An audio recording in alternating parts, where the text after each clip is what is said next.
வணக்கம் மக்களே. இன்றைக்கி நம்ம பார்க்க போகிறது ஜியோ ஹாட்ஸ்டார் சீரீஸில் பாய்சன் ரோஸ் அப்படிங்கிற படம்.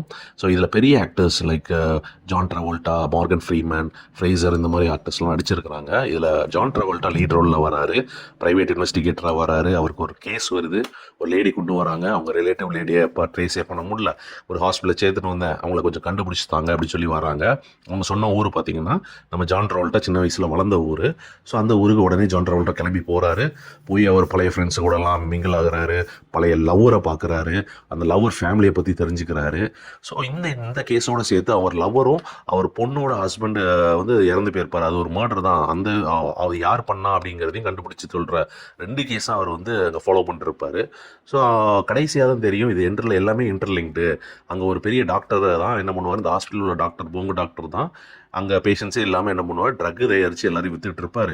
ப்ளஸ் இந்த பையனையும் ரொம்ப டார்ச்சர் பண்ணுறானுங்கிறக்க ட்ரக்கோட சேர்ந்து மருந்து கொடுத்து கொண்டிருப்பார். ஸோ இது எல்லாத்தையும் கண்டுபிடிப்பார். அந்த ட்ரக் இதே க்ளோஸ் பண்ணுவார், டாக்டரையும் போட்டு தள்ளிடுவார். கடைசியில் எல்லாத்தையும் முடிச்சுட்டு இன்னொன்று விஷயமும் கண்டுபிடிச்சிருவார். என்னென்னா அந்த பொண்ணு வந்து அவர் லவ்வர் கூட இருக்கக்கூடிய அவரோட பொண்ணு வந்து இவர் பொண்ணு தான் அப்படிங்கிறதையும் கண்டுபிடிச்சிருவார். கடைசியில் ஒரு ஹாப்பி எண்டிங்காக முடிக்கிற மாதிரி முடிச்சிருப்பாங்க. ஸோ இது எல்லாத்துலேயும் பெனிஃபிட் அடைகிறது பார்த்திங்கன்னா நம்ம மார்கன் ஃப்ரீமனாக இருப்பார். அவர் தான் அந்த ஏரியாவில் கிங் பின் மாதிரி இருப்பார். ஸோ இது வந்து ரொம்ப ஃபாஸ்ட் மூவிங் இல்லை, ஓரளவுக்கு டீசெண்டான படம். நீங்கள் வந்து ரிலாக்ஸாக ஒரு க்ரைம் த்ரில்லர் பார்க்கணும் அப்படின்னு நினச்சிங்கன்னா பொறுமையாக பாருங்கள், நல்லாயிருக்கும். நன்றி.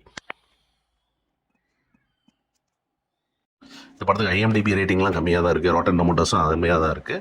பட் ஓரளவுக்கு அந்தளவுக்கு மோசமான படம் கிடையாது. நீங்கள் பார்க்கக்கூடிய ஒரு படம் ஃப்ரீயாகவே அவைலபிளாக இருக்குது. அமேசான் ப்ரைம்லேயும் இருக்குது, ஹாட்ஸ்டார்லேயும் இருக்குது.